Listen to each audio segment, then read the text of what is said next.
আমি কেবল তোমার থেকে যে ওই ওইটা যান ওই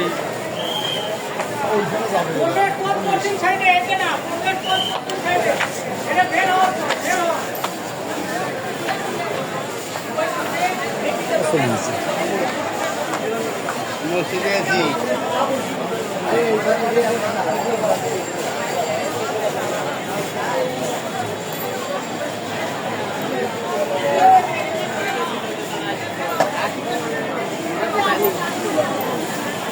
আমি যদি ঢাকা থেকে আসতে পারি তাহলে তারা সিরাজগঞ্জ থেকে আসতে পারে না।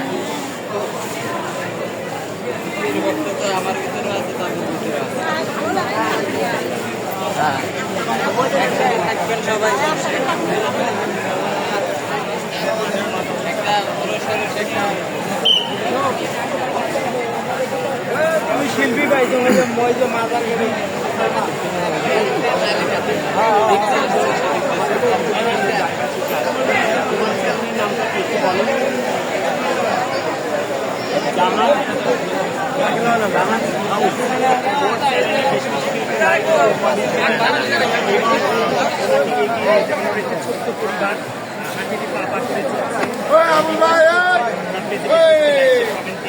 পাশে থাকবেন। আর আমারটা আপনি তো জানেন, তামিম খান সিঙ্গার জিএ মাহমুদ, আমার পেজেও বেশি বেশি লাইক শেয়ার কমেন্ট দিয়ে পাশে থাকবেন। সবাইকে ভালোবাসা জানাই, শ্রদ্ধা জানাই। সবাই ভালো থাকবেন, সুস্থ থাকবেন, বেশি বেশি করে ঘুরবেন, মেলাটাকে আনন্দ দেবেন এবং